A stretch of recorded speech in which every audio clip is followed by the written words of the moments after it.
Hello to all my CMA intermediate students, कैसे आप लोग सब। Welcome to our channel Ekam for CMA.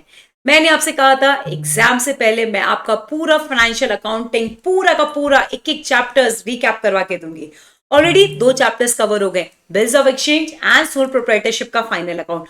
दोनों बहुत इंपॉर्टेंट चैप्टर्स है। अगर आपको भरोसा नहीं है तो देखो, मैंने आपके लिए पास्ट ईयर पेपर का एनालिसिस भी किया। उसमें clearly bills of exchange and final account को अगर आप चेक करो तो उसके क्वेश्चंस एग्जाम में बनते हैं, और ये मैंने अपने वीडियोस में भी क्लियरली आपको बताया है। आप में से अगर किसी बच्चे ने ये वीडियो देखा नहीं, टेंशन मत लो, एकम फॉर सीएमए के यूट्यूब चैनल पे ये सारे वीडियोस हैं। आप लोग प्लीज जाइए और इस वीडियो को देख लीजिए अगर आपका मिस हुआ है। आज मैं कौन सा चैप्टर स्टार्ट करने वाली हूं? आज जो मेरा टॉपिक है वो है consignment, a very important topic. And अगर मैं आपको एक चीज बताऊं तो आपको जान के बहुत हैरानी होगी कि आपका इंस्टीट्यूट बिल्स ऑफ एक्सचेंज और कंसाइनमेंट को ईदर ऑफ देम एग्जाम में देता है। तो आपको क्या लगता है, दोनों चैप्टर करना चाहिए? यस, करके दोनों चाहिए। बट पिछले अटेम्प्ट में चेक करो कंसाइनमेंट आ चुका था, तो हो सकता है इस अटेम्प्ट में बिल्स ऑफ एक्सचेंज आने के चांसेस ज्यादा है। But again MCQ point of view से, थ्योरी पॉइंट ऑफ व्यू से, इट इज वेरी इंपॉर्टेंट कि हम अपने कंसाइनमेंट चैप्टर को भी अच्छे से कर लें।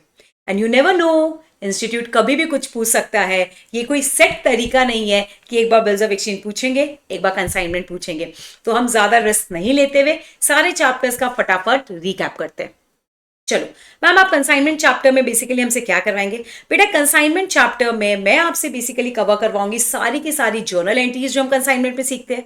वैल्यूएशन ऑफ स्टॉक कंसाइनमेंट में कैसे करते हैं, वैल्यूएशन ऑफ एब्नॉर्मल लॉस कैसे करते हैं, और सबसे इंपॉर्टेंट पॉइंट जहां बच्चे गड़बड़ करते हैं वो है concept of loading and invoice price. Correct? तो कोशिश करेंगे हम इस रिवीजन को मैक्सिमम हाफ एन आवर में मैं सारी जर्नल एंट्रीज खुद भी लिखूं, आप भी मेरे साथ लिखिए, और इससे आपकी जर्नल एंट्रीज की प्रैक्टिस भी होगी, सारी जर्नल एंट्रीज रिवाइज भी हो जाएगी। एंड एग्जाम से पहले कोई भी क्वेश्चन इस जर्नल एंट्री से आएगा तो आप आराम से इसको अटेम्प्ट कर लेंगे। अगर आप में से किसी भी बच्चे को ये जर्नल एंट्रीज को कैसे सम्स में इंप्लीमेंट करते हैं उसमें प्रॉब्लम आती है, तो उसकी भी टेंशन मत लो। अगला वीडियो कंसाइनमेंट के क्वेश्चन बैंक का रहेगा, वहां पर मैं आपको क्वेश्चन प्रैक्टिस कराऊंगी। क्वेश्चन प्रैक्टिस में ये सारी जर्नल एंट्रीज को कैसे सम्स के थ्रू दिखाते हैं वो भी मैं आपको सिखा दूंगी। इसलिए हम सिर्फ और सिर्फ कॉन्सेप्ट पे काम नहीं कर रहे हैं, हम कॉन्सेप्ट प्लस क्वेश्चन प्रैक्टिस दोनों पे काम कर रहे हैं।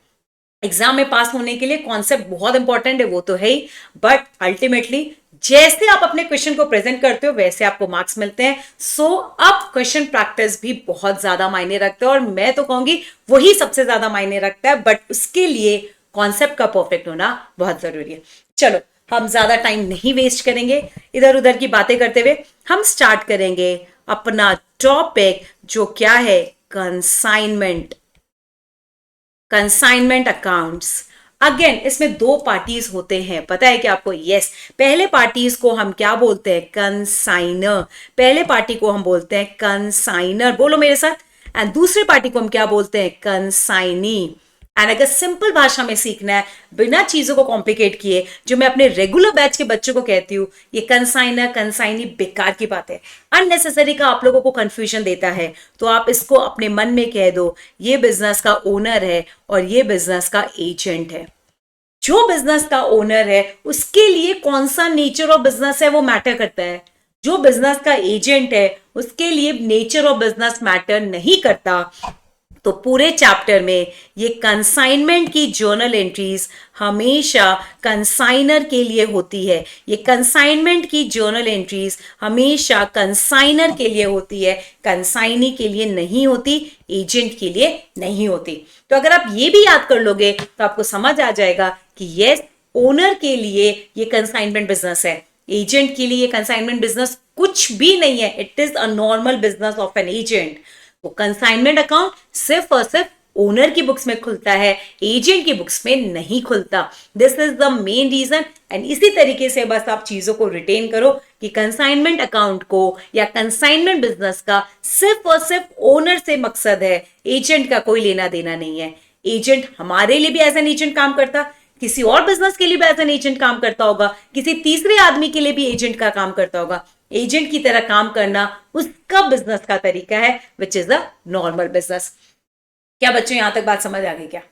गाइज अगर चीजें समझ आती है तो प्लीज थम्स अप दे या कमेंट बॉक्स में प्लीज कमेंट लिखे। ये हमारे लिए trust me for a teacher एक बहुत बड़ा मोटिवेशन होता है कि हम आपके लिए ऐसे वीडियोस बनाते रहें। चलो अब आ जाते हैं जर्नल एंट्रीज पे, कैसे जर्नल एंट्रीज करेंगे। और उस जर्नल एंट्रीज को सिखाने के लिए मैं आपके लिए एक छोटा सा डायग्राम पहले प्रेजेंट करूंगी और इस स्टोरी को ध्यान से सुनेंगे। रेगुलर क्लास में मैं इस स्टोरी को बहुत डिटेल में पढ़ाती हूँ, बट सिंस रिवीजन है एंड आई एम एक्सपेक्टिंग कि सारे बच्चों ने रेगुलर बैचेस कर रखे हैं, अभी सिर्फ उनको रीकैप की जरूरत है। एंड ऐसा रीकैप जो टू द पॉइंट सारी चीजें कवर कर ले, एंड वही टारगेट मेरा है मेरे प्यारे सीएमए इंटर के बच्चों के लिए। गाइस देखो, यहां पर ओनर खड़ा है। ओनर अपनी जगह पुणे में खड़ा है, जहां पर वो अपना नॉर्मल बिजनेस करता है। तो उसका गोडाउन, उसका ओनरशिप, उसका एवरीथिंग, उसका ऑफिस सब पुणे में। बट अगर उसको अपने बिजनेस को दिल्ली में एक्सपैंड करना है तो उसको दिल्ली में किसी एजेंट को हायर करना पड़ेगा। तो ये मेरा दिल्ली है। दिल्ली में उसने बिजनेस एक्सपैंड करने के लिए किसको हायर किया? अपने एजेंट को। और उसने अपने एजेंट से क्लियरली कह दिया कि भाई, माल खरीदने का राइट मेरा है, माल बेच के पैसा भी मुझे आएगा, माल बेचने के बाद जो आपको कमीशन बनता है आप हमसे बस कमीशन ले लेना, माल भेजने का खर्चा हमारा, माल आपके पास पहुंच जाएगा उसके बाद का भी सारा खर्चा हमारा, जो स्टॉक रह जाएगा वो भी हमारा। मतलब अगर मैं वन लाइन में आपको एक सिंपल सिद्धांत बोलूं, बिजनेस किसका? ओनर का। और ये जो बिजनेस वो स्टार्ट कर रहा है जिसको वो बोल रहा है कंसाइनमेंट, वो भी किसका है? ओनर का। और जिसका बिजनेस, उसका उस बिजनेस से सारी इनकम बिलोंग करेगी और उस बिजनेस के सारे खर्चे भी उसी को बिलोंग करेंगे। Agent will just get commission. Agent सिर्फ आपकी मदद कर रहा है माल बेचने के लिए एक नए शहर में। एजेंट को कुछ लेना देना नहीं है गुड्स की क्वालिटी कैसी है, गुड्स कितने का है, गुड्स कितने में बिक रहा है। उसका सिर्फ धर्म है गुड्स को बेचना और बेच के उस सेलिंग प्राइस पे कमीशन कमाना। That's it. तो ये बात अपने दिमाग में रखना। अब सुनेंगे, जैसे ही नॉर्मल बिजनेस से माल निकलता है कंसाइनमेंट बिजनेस के लिए, this is the point of start of consignment business. तो मैं जैसे जैसे डायग्राम पढ़ूंगी हम वैसे वैसे जर्नल एंट्री करेंगे। किनकी बुक्स में सीखना है भाई? ओनर की बुक्स में भी सीखना है, एजेंट की भी बुक्स में सीखना है। जैसे ही माल हमने ट्रक में रखा और कहा ट्रक जी आप रवाना हो जाइए, किधर के लिए? दिल्ली के लिए। तो वो जो ट्रक में माल चढ़ा वहां से कंसाइनमेंट बिजनेस स्टार्ट होता है। तो आप नॉर्मल बिजनेस से माल थोड़ा सा निकालते हैं और अपने कंसाइनमेंट बिजनेस में पुट फॉरवर्ड करते हैं जो नए शहर में आप चलाना चाहते हो। तो माल आप कहीं से एक्स्ट्रा नहीं खरीदते, आप अपने नॉर्मल बिजनेस से ये माल लेके आप अपने कंसाइनमेंट बिजनेस को देते हैं। क्या ये बात समझ आई? यस। और एक और तरीका याद रखना, कोई नहीं बताएगा बट मैं आपसे कह रही हूं, कंसाइनमेंट एक टेम्पररी बिजनेस है। यहाँ पर अकाउंट्स भी टेम्पररी मेंटेन करने का लॉजिक है। यहाँ कम से कम खाते खोलने हैं ताकि सीधा सीधा प्रॉफिट डिराइव हो, वो मेरा टारगेट है। तो मैं आपको एक रूल बताती हूँ, जहां जहां ट्रेडिंग अकाउंट की जरूरत होती है या जहां जहां पीएनएल अकाउंट की जरूरत होती है, या मैं आपको और सिंपल तरीके से बोलूं, जहां जहां आप एक्सपेंसेस को डेबिट करते थे या इनकम को क्रेडिट करते थे, सारे चारों खाते को रिप्लेस कर दो कंसाइनमेंट अकाउंट के नाम से। I repeat again, all the expenses account अगर इमर्ज हो रहे हैं उसको चेंज कर दो कंसाइनमेंट अकाउंट से। कोई भी इनकम अकाउंट इमर्ज हो रहा है प्रोसेस में, उसको चेंज कर दो कंसाइनमेंट अकाउंट से। कोई भी ट्रेडिंग अकाउंट आ रहा है इस प्रोसेस में, उसको चेंज कर दो कंसाइनमेंट अकाउंट से। कोई भी पीएनएल अकाउंट आ रहा है उसको चेंज कर दो कंसाइनमेंट अकाउंट से। सिंपल रूल, कम से कम खाते खोलने हैं तो मिनिमम अकाउंट खोलने के लिए एक एस्केप रूट आपके पास है। जहां पर भी नॉमिनल अकाउंट आता उसकी जगह कंसाइनमेंट अकाउंट खोल दो। और उससे क्या होगा, आपको नॉमिनल अकाउंट ना खोलना पड़ेगा ना बंद करना पड़ेगा। हमने डायरेक्टली उसका इंपैक्ट कंसाइनमेंट में दिखा दिया। तो ये एक बहुत बड़ा पॉइंट है जो सारे बच्चों को याद रहना चाहिए। तो इंश्योर कि आप कोई भी नॉमिनल अकाउंट नहीं खोलेंगे, जो कंसाइनर, जो ओनर को खोलना पड़ता है उसकी जगह कंसाइनमेंट अकाउंट। तो दो चीजें बस याद रखना इस चैप्टर की जर्नल एंट्री करने के लिए। पहली, ये पूरा कंसाइनमेंट बिजनेस ओनर का है, तो पूरा खर्चा ओनर का, पूरी इनकम ओनर की, पूरा स्टॉक ओनर का, पूरा सेलिंग प्राइस ओनर का, उस एजेंट को कुछ लेना देना नहीं है। स्टार्ट टू एंड सारे खर्चे ओनर के। एंड सेकेंड इंपॉर्टेंट थिंग, जहां जहां नॉमिनल अकाउंट आएगा वहां वहां कंसाइनमेंट अकाउंट रिप्लेस कर देना। अगर डेबिट में आ रहा है तो कंसाइनमेंट अकाउंट डेबिट में, क्रेडिट में आ रहा है तो कंसाइनमेंट अकाउंट मेरे बच्चों क्रेडिट में। चलो स्टार्ट करते हैं जर्नल एंट्री। माल यहां से हमने कंसाइनमेंट के लिए निकाला और हमने एक ट्रक को बुला लिया था। ये ट्रक है बेटा, फील करो ये ट्रक है। आई नो आपको कार लग रहा होगा बट आप इसको ट्रक फील कर सकते हैं।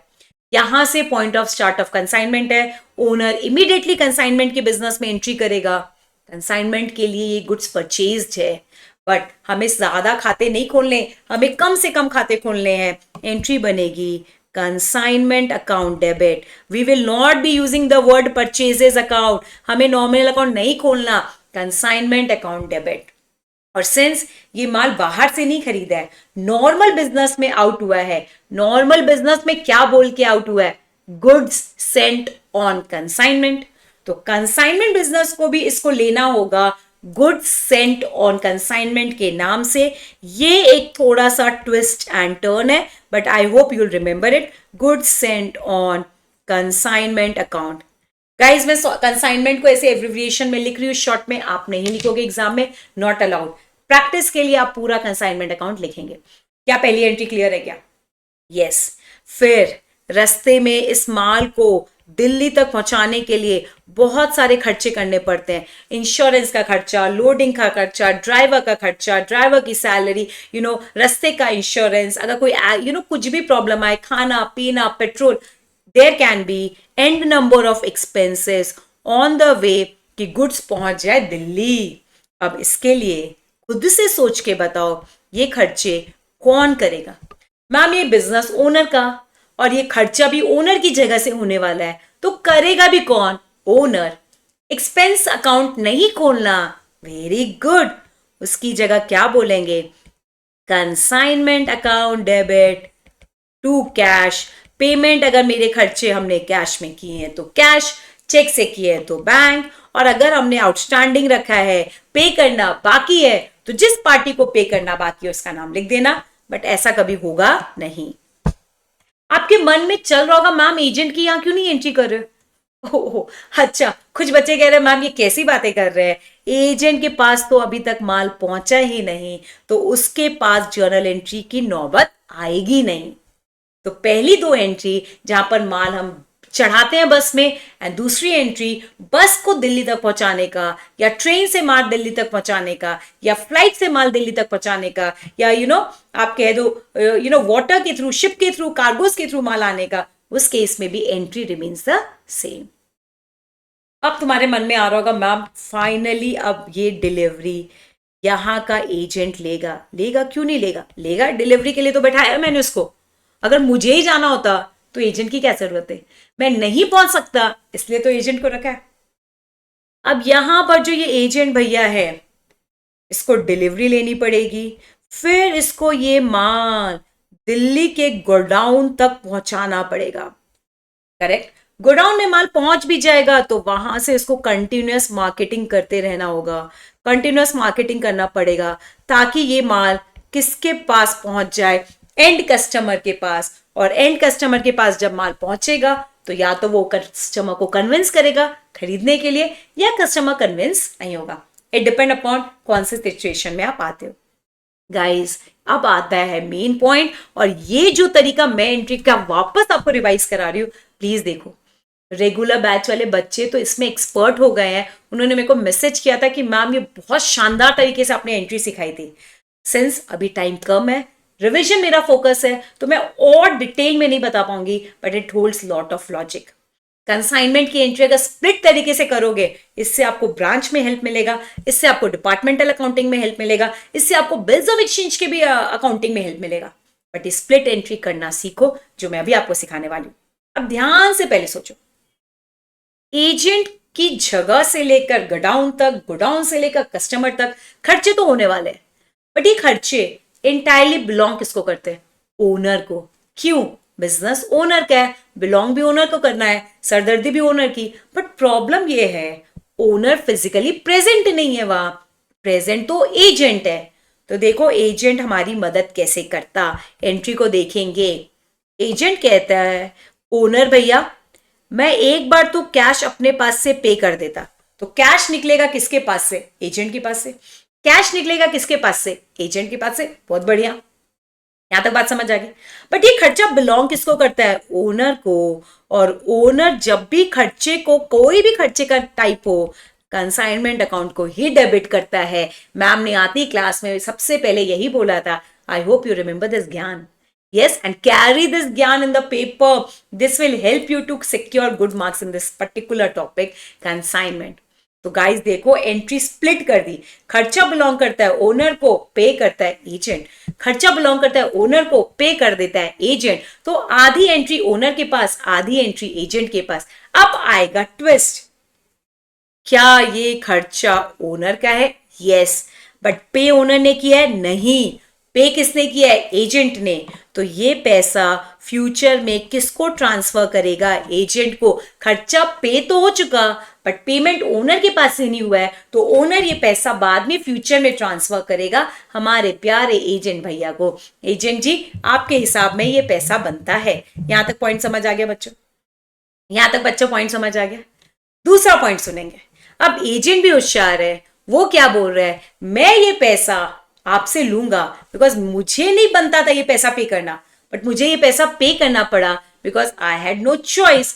आप वहां थे नहीं तो मैंने आपके बिहाफ में पे किया, रिम्बर्स मी। तो बताओ ये पैसा किससे मांगेगा, ये पैसा ओनर से मांगेगा, जिसको हम कंसाइनर बोलते हैं। क्या बच्चों आपको एंट्री करने का तरीका समझा? अगर आप इस स्टाइल पे स्टिक कर जाओगे तो जहां जहां ओनर और एजेंट दोनों इन्वॉल्व है ना, वहां की सारी एंट्री आपसे हो जाएगी। बस ये याद रखना, technique and trick. The entire expense belongs to owner, the entire goods belongs to owner, the entire stock belongs to owner, the entire selling price belongs to owner, the entire profit belongs to owner. Agent is just for commission. Commission ले और मुंह बंद कर। अगर तेरे पास से कोई खर्चा हो रहा है तो हमें बोल, हम तेरे को रिम्बर्स करेंगे, बट तुझे इसके अलावा कुछ करने की जरूरत नहीं है। अब आगे देखेंगे। एजेंट ने फाइनली कस्टमर्स को माल बेचा। कैश में भी बेच सकता है, क्रेडिट में भी बेच सकता है, मर्जी क्वेश्चन की। क्वेश्चन क्या बोलता है अब ध्यान से देखेंगे। अगर कैश में एजेंट माल बेचे कस्टमर को, अगेन एक प्रॉब्लम, कैश आया किसके पास, एजेंट के पास। भाई कैश तो एजेंट के पास आया बट इनकम किसकी है, ओनर की। पूरा गुड्स किसको बिलोंग करता है, ओनर को। इनकम ओनर की, इनकम किसके बुक्स में क्रेडिट होगा, ओनर की। कैश आया एजेंट में, इनकम बुक हुई ओनर में। इनकम ऐसे ही होता है ना, cash account debit to income. But entry के दो हिस्से हो गए, कैश है एजेंट के पास, इनकम है ओनर का। अगेन ओनर ये पैसा किससे लेगा, एजेंट से। और जिससे हमें पैसा लेना होता है वो मेरा क्या होता है, असेट। एजेंट ये पैसा किसको ट्रांसफर करके भेजेगा, ओनर को। बिकॉज वो पैसा एजेंट का नहीं है, वो पैसा ओनर का है। क्या आप इस टेक्निक से करेंगे तो आपको एंट्री समझेगी या नहीं समझेगी? तो याद रखना, खर्चा पे होगा तो ओनर को ट्रांसफर करना पड़ेगा, और कैश अगर कलेक्ट हुआ है और अगर ओनर को लेना है तो उस केस में ओनर एजेंट को असेट के फॉर्म में ट्रीट करेगा। Am I clear? बस इसी तरीके से सारी एंट्रीज होगी। मैम कैश सेल्स ना करके क्रेडिट सेल किया, कोई बात नहीं, वो भी बहुत आसान है। डेटर किसको जानता है, एजेंट को। तो डेटर पैसा किसको देगा, एजेंट को।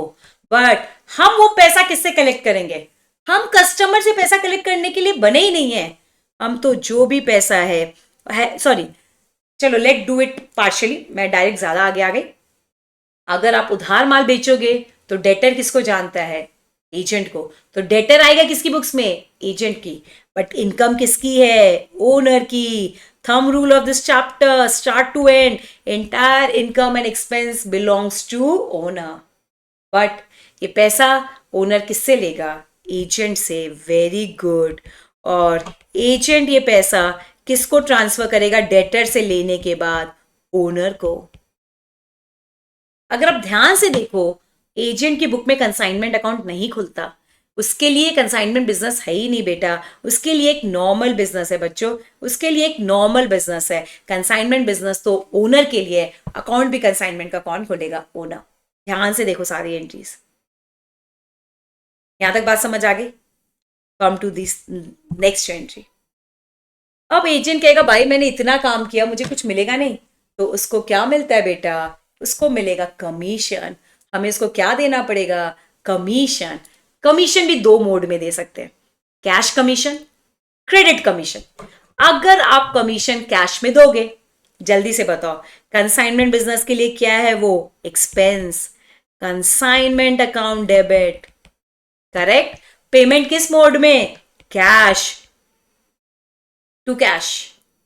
और ओनर के लिए कमीशन क्या है? इनकम, बट उसके लिए एक नॉर्मल बिजनेस है, वो बताओ क्या एंट्री करेगा?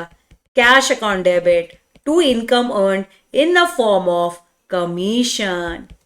क्या बच्चों बात समझ आ गई क्या? कमीशन मेरे लिए खर्चा, कैश में पे हुआ है, कमीशन अकाउंट नहीं खुलेगा because all nominal account is replace with consignment account. Consignment account debit to cash, और वो क्या करेगा? Cash account debit to commission. Seventh, ma'am अगर कमीशन आउटस्टैंडिंग है, ड्यू है, कैश में पेड नहीं है, कोई बात नहीं, वो भी आसान है। कमीशन मेरा खर्चा, तो कंसाइनमेंट अकाउंट क्या होगा मेरा बच्चा? डेबिट। पे हो गया क्या? नहीं, पे करना बाकी है। हाँ, किसे? एजेंट को। तो एजेंट मेरी क्या है? लायबिलिटी। पे करना बाकी है। समझा क्या? Yes ma'am. अरे बेचारा एजेंट भैया क्या बोलेगा? एजेंट कहेगा मुझे कमीशन मिलना था, मिला नहीं, मिला नहीं। किससे मिलेगा? ओनर से। तो ओनर इसके लिए क्या बन जाएगा? उसके लिए असेट। क्यों लेना है ओनर से पैसे? Because I have earned commission. I have earned commission. कितने बच्चों को यहां तक बात समझ आ गई? तो गाइस अगर आप ध्यान से देखें, मैंने आपको गुड्स ट्रांसफर्ड की एंट्री सिखा दी, एक्सपेंसेस पेड बाय कंसाइनर की एंट्री सिखा दी। आप देखोगे expenses paid by consignor and commission paid by consignor की सेम एंट्री है बिकॉज बोथ आर एक्सपेंसेस। फिर एक्सपेंसेस पेड बाय एजेंट, यहां पर लिख लिया, यहां पर goods sold in cash by agent, correct. Fifth entry क्या है? Goods sold on credit by agent. Guys entry देखते ही आपको समझ आना चाहिए कि क्या बोलना है। फिर commission paid in cash, next commission yet to be paid, मतलब आउटस्टैंडिंग है। क्या बच्चों ये सारी एंट्री समझ गए क्या? गाइस 6 और 7 के बीच में और रहेगा, अगेन 4th और 5th के बीच में भी और रहेगा, या तो गुड्स कैश में सोल्ड होगा या उधार, क्वेश्चन आपको बताएगा।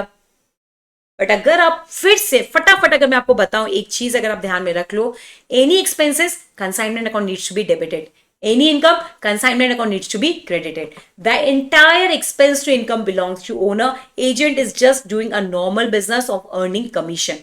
Commission उसका मेन सोर्स ऑफ इनकम है, उसके अलावा जो भी खर्चे वो करेगा रिम्बर्स लेगा, जो भी इनकम वो कमाएगा वो ट्रांसफर करेगा, वो खर्चे उसके नहीं है, वो इनकम एजेंट का नहीं है। अब आते हैं अगला पॉइंट 8। मैम अगर स्टॉक ना बिके, कुछ स्टॉक रह जाए, तो उसका वो एजेंट क्या है? नहीं, वो स्टॉक एजेंट को बिलोंग नहीं करता। ये पूरा स्टॉक किसका है? ओनर का। और कंसाइनमेंट स्टॉक बोलते हैं इसको। जैसे क्लोजिंग स्टॉक हमारा असेट होता है, वैसे कंसाइनमेंट स्टॉक भी हमारा असेट होता है। और बताओ कंसाइनमेंट स्टॉक को क्या करेंगे? कंसाइनमेंट स्टॉक को हम कर देंगे debit. Consignment stock account debit, with debit consignment stock, it is my asset, it is my asset, and assets are always debited. फिर अब हम ट्रेडिंग अकाउंट यूज कर नहीं सकते हैं, पीएनएल अकाउंट यूज होता नहीं है, तो हमें उसका नाम किससे रिप्लेस करना पड़ेगा? परफेक्ट कंसाइनमेंट अकाउंट से। उसको किससे रिप्लेस करना पड़ेगा? कंसाइनमेंट अकाउंट से। तो जो आपने बचपन में एंट्री पढ़ी थी closing stock account debit to trading, उसी को मैंने चेंज करके बना दिया consignment stock account debit to consignment. Trading replace with consignment, closing stock replace with consignment stock, but मतलब और sense remains the same. And last but not the least, हमने ये बिजनेस टाइम पास करने के लिए तो किया नहीं था, हमने ये बिजनेस को प्रॉफिट कमाने के लिए किया था. और कंसाइनमेंट बिजनेस से जो भी बच्चों आप प्रॉफिट कमाओगे, कंसाइनमेंट बिजनेस का जो भी प्रॉफिट है वो कहाँ ट्रांसफर होता है? प्रॉफिट एंड लॉस अकाउंट में. मैम लॉस भी हो सकता है, यस. अगर लॉस हुआ तो एंट्री कर देना PNL account debit to consignment. But again stock की एंट्री भी ओनर की, प्रॉफिट की भी एंट्री ओनर की. Nothing has to be taken care by agent. न प्रॉफिट उसको जाएगा, न स्टॉक उसको बिलोंग करेगा. हाँ, स्टॉक पड़ा जरूर दिल्ली में रहेगा, but it is kept by the agent on behalf of the owner, but the entire stock belongs to the owner. क्या यहां तक सबको समझ आ गया क्या? This is consignment stock held by agent, held by agent, and this is the final, guys 1 second. यहां तक clear है? Yes. And this is the final profit or loss from the business. बच्चों क्या सारी जर्नल एंट्रीज आपको समझ गई क्या? I hope the entire journal entries is clear to you all. I hope the entire journal entry is clear to you all. मैंने diagram के through pictorially भी आपको पूरा समझाने की कोशिश की, through pictures and through sense also मैंने जर्नल एंट्री समझा दी. और इस जर्नल एंट्री को प्लीज रिटेन करना, दिमाग से सोचना. अगर आप ध्यान से देखोगे, अगर मैं इसको समराइज करूं, 5 ही एंट्री है जो हर सम में मिलेगी. consignment account debit to goods and on consignment, consignment account debit to cash, consignment account debit to agent, agent account debit to consignment, closing stock account, consignment stock account debit to consignment, and last but not the least the profit of the business, consignment account debit to P&L. आप अगर कोई भी सम करेंगे 6 यही journal entries मिलेगी, उसके अलावा कुछ और नया नहीं मिलेगा. कम जर्नल एंट्रीज पढ़ के एक बहुत बड़ा सम आप सॉल्व कर लेते हो जो 7 मार्क्स के लिए आता है एंड वो आपके लिए स्कोरिंग हो जाता है. चलो, अभी मैंने आपका पार्ट कंप्लीट किया जर्नल एंट्रीज का. अब मैं आपको सेकेंड पार्ट की तरफ लेके जाती हूँ that talks about valuation of closing consignment stock, valuation of consignment stock. और मैं अपने बच्चों को वैल्यूएशन ऑफ एबनॉर्मल लॉस भी इसी के साथ सिखाती. वैल्यूएशन ऑफ एबनॉर्मल लॉस भी मैं इसी के साथ सिखाती. पहले तो मैं आपको पहले पूरी बातें कंसाइनमेंट के बारे में बता देती हूँ. Valuation of abnormal loss, correct. पहले स्टॉक के बारे में डिस्कस कर लेते हैं. स्टॉक का वैल्यूएशन क्लियर है, जर्नल एंट्री आपको क्लियर है, will and the major part. फिर आते हैं एबनॉर्मल लॉस का, वो मैं आपको फटाफट बता दूंगी. मान ले बच्चा, मान लो यहां से 100 क्वांटिटी निकली, 80 फाइनली बेच दिया, तो बताओ स्टॉक में कितना बचा? 20. इंस्टीट्यूट इस चैप्टर को थोड़ा ट्रिकी कॉम्प्लिकेट करने के लिए स्टॉक का वैल्यूएशन आपसे कराना चाहता है. अब आप थोड़ा सा कॉमन सेंस लगाओ, इस 20 के स्टॉक वैल्यूएशन में आप क्या क्या ऐड करोगे? आप खुद ही बता दो. मैम इस 20 के स्टॉक वैल्यूएशन में एक तो उसकी कॉस्ट प्राइस तो आएगी, कितने में खरीदा था, ओनर के लिए उसकी प्राइस क्या थी, पर यूनिट प्राइस तो आएगा. परफेक्ट. दूसरा, इस गुड्स को भेजने का खर्चा जो ओनर से लगा वो भी आएगा, बिकॉज ओनर जो भी खर्चा करता है वो नॉन रेकरिंग नेचर का होता है. और rule of stock valuation is non recurring खर्चे दिस गुड्स के वैल्यूएशन में आते हैं. नॉन रेकरिंग खर्चे गुड्स के वैल्यूएशन में आते हैं. आप बोलोगे मैम नॉन रेकरिंग का मतलब क्या है? नॉन रेकरिंग का मतलब है जो खर्चे आप एक ही बार करोगे, बार बार रिपीट रेकरिंग या रिपीट नेचर का नहीं है. उस पर्टिकुलर गुड्स पे वो एक ही बार होगा, बार बार नहीं होगा. इंश्योरेंस एक बार होगा, फ्रेट का खर्चा एक बार, भेजने का खर्चा एक बार. तो याद रखना, ओनर जब भी खर्चा करता है अपने प्लेस पे उसको कहते हैं non recurring, and stock valuation में सिर्फ नॉन रेकरिंग खर्चे लेते हैं. तीसरी बात, एजेंट जब इसकी डिलीवरी लेता है गोडाउन तक पहुंचाने का, वहां पर भी उसको अनलोडिंग चार्जेस लगेंगे, भाड़ा लगेगा, फ्रेट.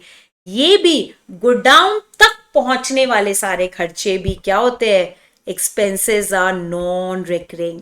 याद रखना, एजेंट की जगह से एजेंट की जगह के गोडाउन तक का खर्चा नॉन रिकरिंग है, वो एक ही बार गुड्स पे होते हैं। बट एक बार गोडाउन में पहुंच गया, गोडाउन का रेंट रेकरिंग है, गोडाउन का बिजली का बिल रेकरिंग है, गोडाउन का टेलीफोन का बिल रेकरिंग है, गोडाउन के क्या कहते हैं, गोडाउन कीपर का सैलरी रेकरिंग है, एडवर्टीजमेंट का खर्चा रेकरिंग है, मार्केटिंग का खर्चा रेकरिंग है। तो याद रखना, सिंपल रूल मैं बच्चों को कहती हूँ, एग्जाम से पहले बस ये फंडामेंटल्स क्लियर रखना, गोडाउन तक का खर्चा नॉन रेकरिंग, बाकी सारे खर्चे रेकरिंग। बाकी अगेन अगर डिटेल में जानना है तो रेगुलर बैच में बहुत डिटेल में पढ़ाया गया, वहां आपको मैं ये डिटेल में समझा चुकी हूं। बट अभी फिलहाल रिवीजन ले रहे हैं, रिवीजन में सिर्फ एक ही फंडामेंटल एग्जाम में कैरी करना है, stock valuation is always taken care by adding non recurring expenses. कहां तक का, गोडाउन तक के सारे खर्चे नॉन रिकरिंग होते हैं। तो गाइज आप इसको फॉर्मूले में बोलो या जैसे बोलो, ध्यान से देखेंगे, मैं आपको कंसाइनमेंट स्टॉक का वैल्यूएशन सिखा रही हूं। स्टॉक वैल्यूएशन का फॉर्मूला देखेंगे। Guys is the voice clear, everything? Yes. Stock valuation का फॉर्मूला देखेंगे, जो भी आपका अनसोल्ड क्वांटिटी रहेगा into cost price per unit, इससे आपको उसकी टोटल कॉस्ट प्राइस मिल जाएगी।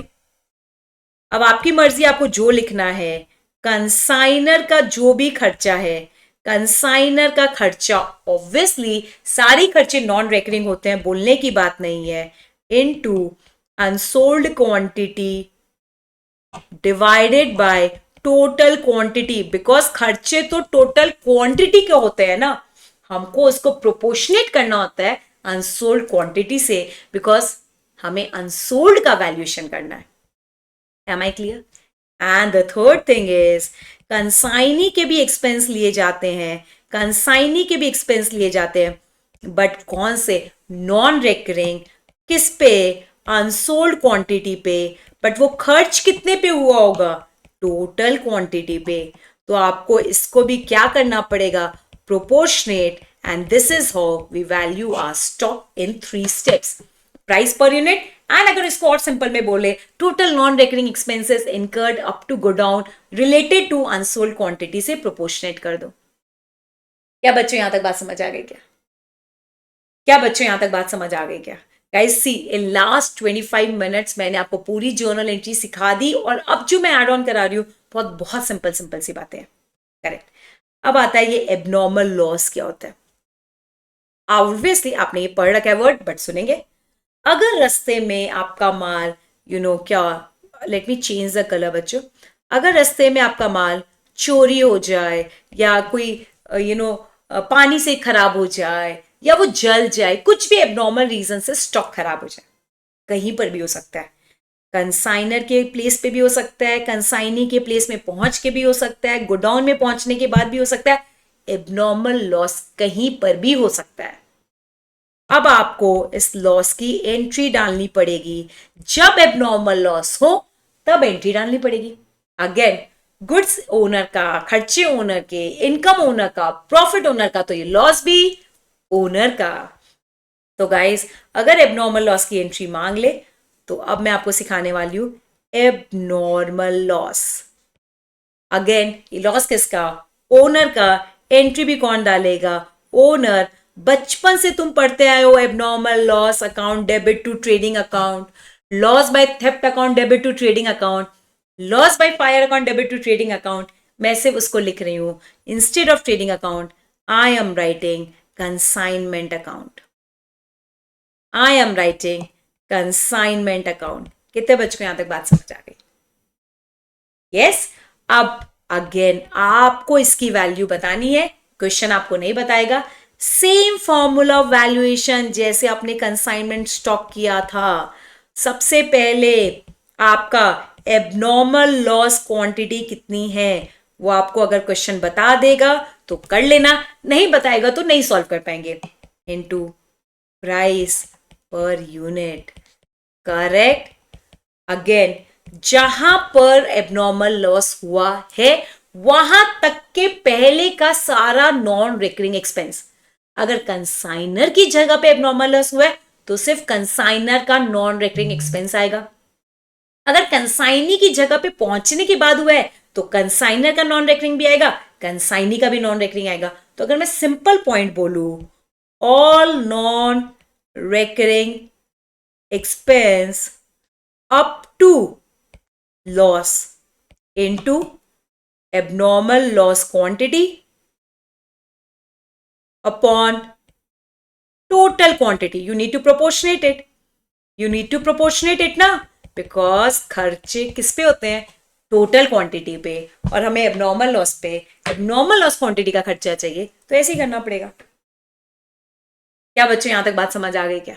तो अभी तक मैंने क्या डिस्कस कर लिया? जर्नल एंट्री डिस्कस कर ली, हमने क्लोजिंग स्टॉक का वैल्यूएशन का फॉर्मूला डिस्कस कर लिया, हमने एबनॉर्मल लॉस का फॉर्मूला डिस्कस कर लिया, और उसकी जर्नल एंट्री भी डिस्कस कर ली।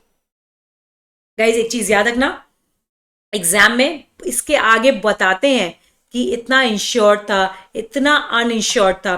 गाइज वो वाले पार्ट का अगर वो इंश्योरेंस पे डिस्कशन करे या अनइंश्योर्ड बोले, कुछ भी बोले, इंश्योरेंस का पार्ट पूरा पीएनएल टेक केयर करेगा।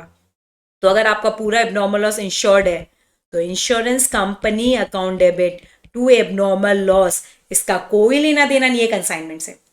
अगर ये फुल्ली अनइंश्योर्ड है, याद करो अभी सिखाया है, इवन फाइनल अकाउंट के रिवीजन में सिखा रखा है ये मैंने, PNL account debit to abnormal loss, इसका फिर कोई लेना देना नहीं है कंसाइनमेंट से। यानी का पार्टली है तो insurance company account debit, PNL account debit to abnormal loss.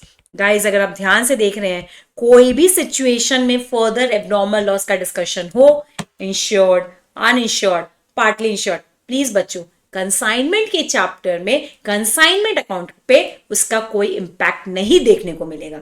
हाँ, अगर आपसे एबनॉर्मल लॉस का अकाउंट मांग ले तो आपको ये शो करना पड़ेगा, but in the consignment account this abnormal loss का insured, not insured, partly insured doesn't shows any impact. ये बस याद रखना, सिर्फ एबनॉर्मल लॉस का इंपैक्ट आएगा, उसका फर्दर इंश्योरेंस, अनइंश्योर्ड या लॉस का कोई इंपैक्ट कंसाइनमेंट अकाउंट पे देखने को नहीं मिलेगा।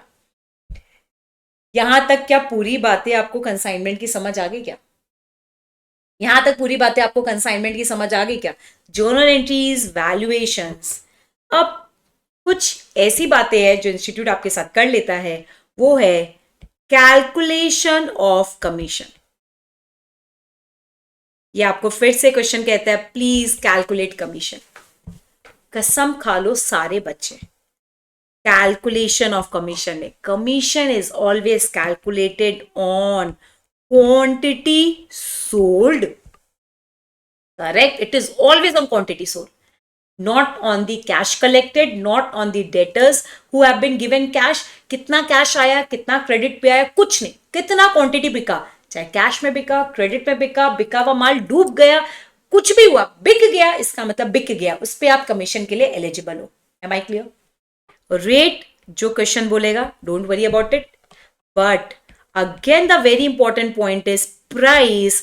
ये हमेशा याद रखना, अगर क्वेश्चन साइलेंट है तो टेक सेलिंग प्राइस, अगर क्वेश्चन साइलेंट है तो अपने मन से सेलिंग प्राइस ले लेना। But it can also tell you invoice price, question बोल सकता है। It can always also tell you selling price minus invoice price, जिसको ये सरप्लस भी बोलते हैं। तो गाइज ये मैं बताऊंगी इनवॉइस प्राइस क्या होता है, बट फिलहाल सिर्फ याद रखना, द कमीशन में सबसे इंपॉर्टेंट चीज जो आपसे गलती होती है, आप उसको कैश कलेक्टेड पे निकाल देते हो या पता नहीं कौन से टोटल क्वांटिटी पे निकालते हो। No, commission is always on quantity sold. Rate will be given in the question, price पे आपको अटेंशन नहीं पे करना है, वो क्वेश्चन आपको बताएगा। नहीं बताएगा तो सेलिंग प्राइस, बताया तो इनवॉइस प्राइस भी बोल सकता है, सरप्लस भी बोल सकता है। सरप्लस का मतलब होता है selling price and invoice price के बीच का डिफरेंस। Am I clear?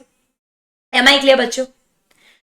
अब आपके मन में क्वेश्चन आ रहा होगा, मैम कितने टाइप के कमीशन होते हैं? गाइस सुन लेते हैं बेटा, फटाफट फटाफट सुनेंगे। There are 3 types of commission. Ordinary commission, we have special commission, and we have del creditor commission. Correct? कोई भी type of commission owner agent को दे, सिर्फ एक याद रखना, journal entry remain same, calculation जैसा क्वेश्चन बोलेगा it will go as per the question. But एक चीज बहुत अच्छी होती है, अगर आप डेल क्रेडिट कमीशन दे दो अपने एजेंट को, तो इससे आपको एक टेंशन से मुक्ति मिलती है। वो टेंशन है बैड डेब्ट्स का। मतलब अगर एजेंट ने बहुत सारे लोगों को उधार माल बेच रखा है, हो सकता है किसी से पैसा रिकवर होगा, किसी से नहीं होगा, किसी का डूब जाएगा। हम हमेशा अपने एजेंट को डेल क्रेडिट कमीशन अगर दे दें, तो एक चीज याद रखना, डेटर कितने पैसे दे रहा है, नहीं दे रहा है, कम दे रहा है, ज्यादा दे रहा है, बैड डेब्ट्स हो रहा है, नहीं हो रहा है, एज अ ओनर मुझे कुछ पड़ी नहीं है, मेरे लिए कुछ भी बैड डेब्ट्स नहीं होगा। मैं एक एक पैसा अपने एजेंट से लूंगा, इररेस्पेक्टिव उसको डेटर ने दिए या नहीं दिए। मैं सारा क्वांटिटी सोल्ड के सारे सेलिंग प्राइस रिकवर करूंगा एजेंट से, इररेस्पेक्टिव एजेंट उस डेटर से रिकवर कर पा रहा है या नहीं। तो जनरली कंसाइनमेंट जैसे बिजनेस में हम ऑर्डिनरी कमीशन और स्पेशल कमीशन कम देते हैं, हम डेल क्रेडिट कमीशन ज्यादा देते हैं। डेल क्रेडिट कमीशन देते ही आप बैड डेब्ट से क्या हो जाते हो, फ्री, एंड बैड डेब्ट्स आपके लिए बुक्स में आता ही नहीं है। बस ये बात याद रखना। तो अगर किसी क्वेश्चन में आपको डेल क्रेडिट कमीशन दे दे, उसके अलावा वो बैड डेब्ट्स भी डिस्कस कर ले, आपको बैड डेब्ट्स का कोई ट्रीटमेंट नहीं करना है, बिकॉज ओनर के लिए वो बैड डेब्ट्स है ही नहीं, बिकॉज ओनर 100% पैसा डेटर से रिकवर कर लेगा। हाँ, अगर मैं बात करूं एजेंट के लिए, एजेंट के लिए नुकसान का डील हो जाता, उसको ये बैड डेब्ट सहना पड़ेगा। बैड डेब्ट्स एजेंट का, सरदर्दी एजेंट की, एंट्री भी एजेंट डालेगा। बैड डेब्ट्स की एंट्री अपने को आती है ना, bad debts account debit to debtors. But again उस पार्ट तक जाने की जरूरत नहीं है, सिर्फ इस पार्ट पे अपने आप को कन्फाइन करो। अगर हमने डेल क्रेडिट कमीशन दे दिया और फिर कोई डेटर से रिकवरी नहीं हुई, तो बैड डेब्ट्स होगा। बट ये बैड डेब्ट्स ओनर को नहीं सहना, इसीलिए उसने डेल क्रेडिट कमीशन दिया है। डेल क्रेडिट कमीशन का रेट ज्यादा होता है, मैंने आपको ज्यादा रेट से डे 1 पे कमीशन दिया है to protect myself from bad debts. हाँ, बट अगर ऑर्डिनरी और स्पेशल कमीशन बस दोगे, उस केस में bad debts will belong to consigner, will belong to consigner, और यहां पर बेचारा कंसाइनर फंस जाता है। बट इट्स ओके, यहां पर कमीशन का रेट भी कम होता है। तो अगर मैं समराइज करूं कमीशन से related, commission is always given on quantity sold, rate as given in the question, if rate is not given use selling price. Commission 3 type का होता है, ordinary commission, special commission, del credere commission. Type of commission से journal entry में कोई change नहीं आती, journal entry remains the same, सिर्फ type of commission से बैड डेब्ट्स के रिस्पॉन्सिबिलिटी पास ऑन होती है। ऑर्डिनरी और स्पेशल दोगे, बैड डेब्ट्स ओनर का टेंशन। डेल क्रेडिट कमीशन दोगे तो बैड डेब्ट्स पूरा एजेंट का टेंशन। क्या यहां तक बात समझ आ गई क्या बच्चों? चलो, लास्ट कॉन्सेप्ट जिसको हम इनवॉइस प्राइस कॉन्सेप्ट भी बोल सकते हैं। इनवॉइस प्राइस आप लोग बच्चों इसको लोडिंग के नाम से भी जानते हो, करेक्ट? या आप इसको कह सकते हो प्राइस को अननेसेसरी इन्फ्लेट करना। अब guys, since this is a beautiful concept, it requires little of detailing, but again revision में कोशिश करूंगी कि मैं आप तक ये बात पहुंचा दूं। जब भी मान लो किसी चीज की कॉस्ट प्राइस 100 है और हम चाहते हैं वो बिके 250 में, और बस मेरा ये मोटो है कि मेरे एजेंट को पता ना चले हम कितना प्रॉफिट कमा रहे हैं, तो हम अननेसेसरी जहां जहां कॉस्ट प्राइस 100 यूज करना है ना, वहां इनवॉइस प्राइस अननेसेसरी अपने मन से एक इन्फ्लेटेड प्राइस डाल देते हैं बुक्स में। और मान लो इसकी इन्फ्लेटेड प्राइस बना दी 125, तो 100 से जो हम 225 के दौर पे निकले, 100 से जो मैं 225 तक पहुंची, बच्चा ये जो 125 तुमने कॉस्ट प्राइस से इनवॉइस प्राइस की जर्नी में जो इंक्रीमेंट किया, जो अनरियलाइज्ड इंक्रीमेंट किया, जो अनरियलिस्टिक प्राइसिंग बनाई है, इसीलिए इसको बोला जाता है लोडिंग। कॉस्ट प्राइस को लोड कर देना, ओवर तलिया, उसको इतना महंगा बता देना कि सामने वाले को लगे अरे ये माल 225 का है, बेचना 250 में, बस 25 का प्रॉफिट, बस 25 का प्रॉफिट, ऐसा फील होने लगता है। इसलिए एजेंट से छुपाने के लिए हम अपने कॉस्ट प्राइस को लोड कर देते हैं और बना देते हैं इनवॉइस प्राइस, और हम सामने वाले को ऐसा दिखाते हैं कि भाई मैंने तेरे को 225 में माल भेजा है और तू बेच कितने में, 250 में। तो this process of inflating cost price to invoice price is known as loading. अब सिंस आपने माल इनवॉइस प्राइस पे एजेंट को भेजा, तो इंस्टीट्यूट भी कहता है जहां जहां आपने कॉस्ट प्राइस की जगह इनवॉइस प्राइस यूज किया, वहां वहां इस चीज को ठीक करके हमें दीजिए। मतलब अगर आपको याद है, 3 जगह है जहां कॉस्ट प्राइस यूज होती है, फटाफट देख लो बच्चा। पहली एंट्री होती है consignment account debit to goods sent on consignment. दूसरी एंट्री होती है consignment stock account debit, very good, to consignment, perfect बच्चों। तीसरी एंट्री बनती है हमारी, फटाफट बताएंगे, yes, abnormal loss account debit, abnormal loss account debit to consignment. ये 3 ऐसी जर्नल एंट्री है जहां कॉस्ट प्राइस यूज होता था, बट सामने वाले से प्रॉफिट छुपाने के लिए मुझे ये तीनों एंट्री को किस पे करना पड़ेगा, इनवॉइस प्राइस। कंसाइनमेंट स्टॉक के वैल्यूएशन में भी cost price per unit use करते थे, अब यूज करना पड़ेगा इनवॉइस प्राइस पर यूनिट, तो ये एंट्री भी इनवॉइस प्राइस पे आएगी। एबनॉर्मल लॉस की वैल्यूएशन में भी कॉस्ट प्राइस पर यूनिट करते थे, उसको रिप्लेस करना पड़ेगा इनवॉइस प्राइस पर यूनिट पे, बिकॉज मैंने बिल डाला है इनवॉइस प्राइस का। तो ये तीनों एंट्री इस चक्कर में इनवॉइस प्राइस पे आती है। But since it is not my correct price, इससे मेरा प्रॉफिट कम आएगा, प्रॉफिट कम आएगा तो टैक्स कम आएगा, तो इनकम टैक्स डिपार्टमेंट कहता है ठीक है, आप सामने वाले से प्रॉफिट छुपाना चाहते हो, हम अग्री करते हैं, करो इस एंट्री को इनवॉइस प्राइस पे। बट एंट्री होने के बाद, सामने वाले के पास माल पहुंच जाने के बाद, जितने अमाउंट से आपने एक्स्ट्रा प्राइस इन्फ्लेट किया है ना, उसको रिवर्स करो। जितने से आपने लोडिंग डाला है ना, उसको रिवर्स करो। जितने से अपने कॉस्ट प्राइस को बढ़ाया है ना, उसको रिवर्स करो। एंड रिवर्स करने का एक ही टेक्निक है, गिवन एंट्री को उल्टा कर दो। तो बताओ इसकी लोडिंग की एंट्री क्या बनेगी बच्चों, फटाफट बताओ इसकी लोडिंग की एंट्री क्या बनेगी। Goods sent on consignment account debit to consignment, यहां पर क्या रिवर्स कर दोगे, लोडिंग। इनवॉइस प्राइस में लोडिंग गायब कर दोगे, कॉस्ट प्राइस आ गया इसकी। फिर यहां पर भी रिवर्स करो, consignment account debit to consignment stock, consignment stock, क्या रिवर्स करेंगे बच्चों, लोडिंग।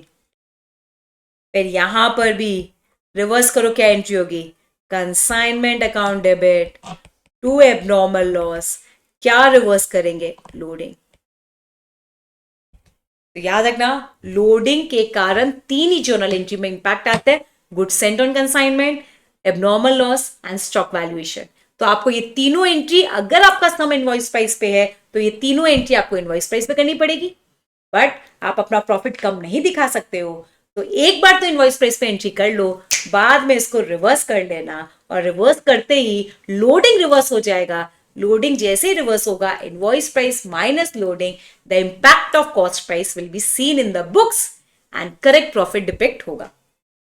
गाइस, ये एक अच्छा कॉन्सेप्ट है लोडिंग का और इनवॉइस प्राइस का, बट रिविजन बैच में वी हैव कवर्ड पूरा का पूरा पार्ट। बट यस, डेफिनेटली मैंने फास्ट कवर किया है, तो हो सकता है जिन बच्चों ने पढ़ रखा होगा उनको क्लियरली समझा होगा, बट जिन्होंने भी पहले ये नहीं पढ़ा होगा उनको ये डिफिकल्ट जाएगा। तो गाइज मैं रिक्वेस्ट करूंगी आपसे, फटाफट जिस भी फैकल्टी का आपने रेगुलर बैच ले रखा है, प्लीज जाके उनके लोडिंग के वीडियो को थोड़ा सा 1x या 1.5 या 2x की स्पीड पे पूरा एक बार रिवाइज कर लो, फिर आपके लिए ये बहुत हेल्पफुल रहेगा। बट अगर आपने वो किया ही नहीं है तो ऐसी मिस्टेक नहीं करो। फॉर श्योर अगर एग्जाम में आता है तो लोडिंग आता है, तो 2 चीजें याद रखना, या तो सम पूरा कॉस्ट प्राइस पे रहेगा तो कोई टेंशन नहीं, बट अगर सम इनवॉइस प्राइस पे रहा तो आपको सम को इनवॉइस प्राइस पे ही चलाना पड़ेगा एंड लोडिंग रिवर्स करना पड़ेगा। दीज आर द, एंड ये आपको ये याद रखना पड़ेगा, लोडिंग का इंपैक्ट 3 ही जगह पे आता है, goods sent on consignment, consignment stock and abnormal loss. Simple, जहां जहां कॉस्ट प्राइस यूज होता था वहां वहां इनवॉइस प्राइस को यूज करना है। क्या बच्चों मैंने आपको पूरा कंसाइनमेंट समझा दिया क्या? अगर आप सोच रहे होगा कि क्या मैम पूरा समझाया, यस मैंने पूरा समझाया। जर्नल एंट्रीज से लेकर impact of the journal entries, फिर हमने कमीशन को डिस्कस किया, वैल्यूएशन ऑफ स्टॉक डिस्कस किया, valuation of abnormal loss and loading जिसको हम बोलते हैं इनवॉइस प्राइस का कॉन्सेप्ट, उसको भी डिस्कस किया। बट यस फटाफट बैच है तो थोड़ा फास्ट डिस्कस किया है, रिविजन लिया है मैंने, आपका क्विक रिकैप लिया है ताकि एग्जाम से पहले अगर आपने ये चैप्टर बहुत पहले पढ़ा भी था तो आपको सारी बातें रिकॉल हो गई होगी। गाइस अगर ये सेशन अच्छा लगा होगा तो प्लीज लाइक करिएगा, बहुत सारे बच्चों के साथ इसको शेयर करिएगा ताकि मैक्सिमम बच्चों का ये कंसाइनमेंट रिवाइज हो जाए। एंड ये टॉपिक बेटा सिर्फ सीएमए वाले बच्चे नहीं है, सीएमए फाउंडेशन वाले बच्चों के लिए भी है बिकॉज उनके पास भी ये टॉपिक है। सीए फाउंडेशन के बच्चों भी कर सकते हैं बिकॉज उनके पास ये टॉपिक है। तो insure this is a topic which maximum students have their in syllabus.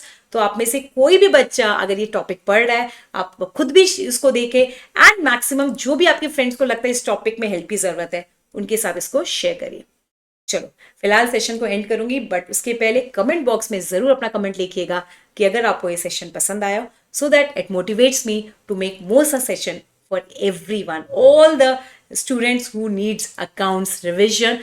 I am there for you to cover all your doubts of your main very important subject accounts. I'll ensure कि मैं अपने accounts revision में आपके सारे के सारे doubts भी cover करूँ। बेटा अगर इसके अलावा भी किसी टॉपिक में आपको डाउट है do let me know so that मैं उसका वीडियो आपके लिए पहले बना दूंगी एंड कोई और टॉपिक जो मैंने सोचा था लेने का वो मैं बाद में ले लूंगी। चलो सेशन को एंड करते बेटा। थैंक यू सो मच बच्चों, have a great day everyone and please discipline से अभी पढ़ेंगे, बहुत कम टाइम बचा एग्जाम के लिए and discipline will be the key of your key for the success. Thank you so much बच्चों।